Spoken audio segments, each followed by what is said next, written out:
I saw a lot of negativity and a lot of bad things. Any bad thing that could possibly be on earth, I think, was there.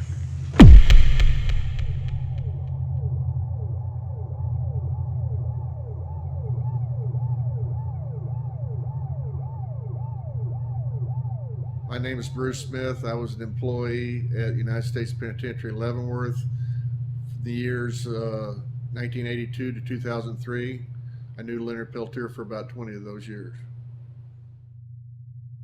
American Indian activist Leonard Peltier has served 36 years in federal prison for the killing of 2 FBI agents during a shootout on the Pine Ridge Reservation in the 1970s. The evidence presented by the prosecution has since been debunked and proven fabricated. The prosecuting attorneys now admit that they could not prove that Peltier actually committed the crime.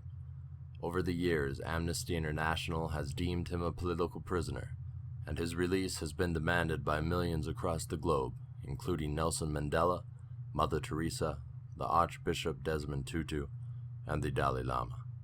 Despite proof that he was convicted on a basis of suppressed evidence, judiciary misconduct, and coarse testimonies, Leonard Peltier continues to be warehoused. The FBI is the hierarchy in the prison system. They have 1 or 2 agents assigned, and they do call the shots. Since his arrest, he has been harassed and abused by the FBI.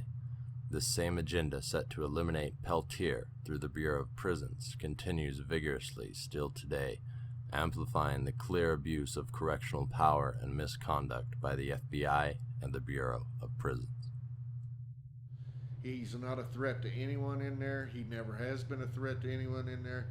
And to keep messing with a man that is in such bad health, it's as if somebody gets a special act money award if he dies on his shift. Leonard is so high profile, all the shots were called through the Department of Justice, FBI. It was so high profile that consequently, anytime there was an investigation into a murder, an escape attempt, assault, usually Leonard was locked up under investigation. Almost every time. Because he's so high profile, that's the first person they want to lock up. They can get pretty petty with Leonard because they are looking to lock him up constantly. Peltier, now age 66, is afflicted with extreme medical conditions, a majority of which have not been properly treated through the prison system. He is now housed at the oldest working federal penitentiary in the United States, Lewisburg, Pennsylvania. On June 27th, the day after the 36th anniversary of the deaths of the 2 FBI agents on Pine Ridge, Peltier was placed into solitary confinement. For over a week, his attorneys and support base were not informed about the entire reasoning for this punishment. During a major heat wave with temperatures inside solitary rising over 120 degrees, how can this not be considered torture? It's really hot in those lockdown units. The one at Leavenworth was miserable in the summertime. So if he has any health problems at all, which Leonard does, he has many, you're trying to push him over the edge into a diabetes problem, a heart problem. It's hard on an older person. And the fact that the shots are bogus that he's locked up under right now, the 2 incident reports, it makes you question the whole purpose. Are they wanting him to die? It's a good question. They're giving him the death penalty by leaving him in that type of an environment. The man needs medical treatment. He needs to have access to medical treatment. If they're not going to give medical treatment to him, they need to release him as soon as possible to the public. At approximately 8 a.m. on June the 27th, Leonard Peltier was accused of having the possession of money. This is prohibited within the federal prison system. This money was sent to Peltier by a supporter in Scotland. Officer Wagner of the Bureau of Prisons at Lewisburg writes the report incriminating Peltier of this infraction, but he fails to report why the money was allowed to get to Peltier in the first place. The shot is bogus about the money being sent into him. The reason it's bogus, there would be a SIS hold on Leonard Peltier automatically. So the mailroom, as soon as they get the mail, it is told to be sent to SIS, which is the Intelligence Investigative Department of the Bureau of Prison at that particular penitentiary. The SIS is the one that has a hold on the mail. So the mailroom cannot give the mail directly to Leonard Peltier. It first has to go to SIS so that they can look at it, they can copy it, see if there's anything in there they can do something on the street with. Is there going to be a walk for Leonard Peltier? So we'll assign this many agents to this walk. He's too high profile.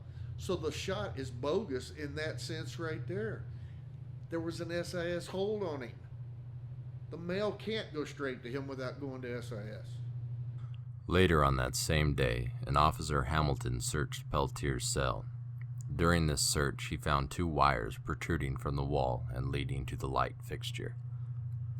He then chose to touch the wires, which resulted in a sudden electrical shock. Hamilton writes that Peltier is the only inmate assigned to that particular cell. He fails to report that in the previous weeks, another inmate who was Peltier's cellmate was removed from that cell. This inmate had occupied the top bunk where these wires were located and was responsible for their reconstruction.